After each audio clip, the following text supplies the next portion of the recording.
عندك فرخة ومحتارة تعمليها ازاي في الزيت واقليها؟ ايوه، في الزيت واقليها هتطلع معاكي باللون القمر ده. وعايزه اقول لكم هتبقى زبده دايبه كده، اللحم بتاعها دايب مقرمشه كده من بره، احلى من الكنتاكي مليون مره. ويا سلام بقى شويه محاشي كده جنبها، شويه رز ابيض. كلي بقى كده وادعيلي. يلا نبدا بسم الله ونصلي على الرسول. معايا الفرخه، اهم حاجه تكون وزنها صغير، كيلو ونص كده على الاقل.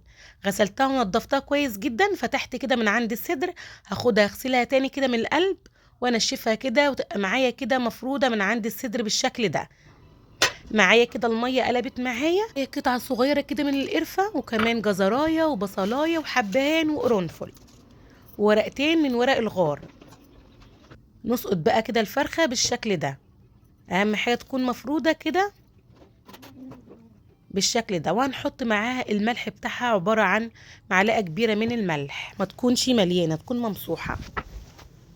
وهسيبها كده حوالي نص ساعة تستوي سوا كامل عادي جدا. بس أهم حاجة ما تتهريش منك، نسبة مثلا التسوية 90%، تبقى برضو ماسكة نفسها.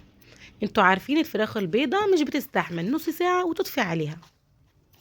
خلاص كده يا بنات، تعالوا بقى نعمل الخلطة بتاعتنا. معايا هنا معلقتين كبار من الدقيق، عليهم اللي هو لون الزعفران ده، موجود عند أي عطار، أو كركم. ومعايا شوية كده ملح مبهر أو دقة زي ما بتقولوا، أو ملح مع رشة فلفل اسمر. بزود بقى كده ميه شويه بشويه، عايزاها تبقى عجينه زي عجينه الكيك كده، يعني تقيله. هنا بقى حاجه اضافي، معلقتين كده من الكاتشب الحار، على حسب الاختيار، مش عايزه تضيفيه مفيش مشكله.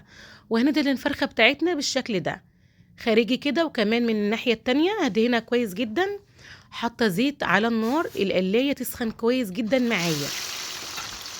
ونحطها بقى بالجمال ده، ما تقلبهاش ولا تيجي ناحيتها الا ما تاخد لون، وتقلبها بالراحه بالشكل ده. نجيب بقى زيت كده، نفضل نحط عليها الزيت كده علشان تخليها تطش كده وتاخد لون كده من اللحم نفسه كله. عايزه اقول لكم الريحه قمر، اللهم بارك. ريحه الخلطه دي يا بنات مع الفراخ، والشوربه اصلا بتاعت الفراخ سكر. خلاص كده اطفي النار معايا، اللهم بارك. اخدت لون، بصوا ايه رايكم؟ مقرمشه، بصوا. والله كنتاكي، واحلى من الكنتاكي مليون مره، وسهله وسريعه. ومعاها الشوربه بقى تطبخي منها. وعملت شويه محاشي ورق عنب كده، كانوا لوز، عبارة كده عن لوز دايب.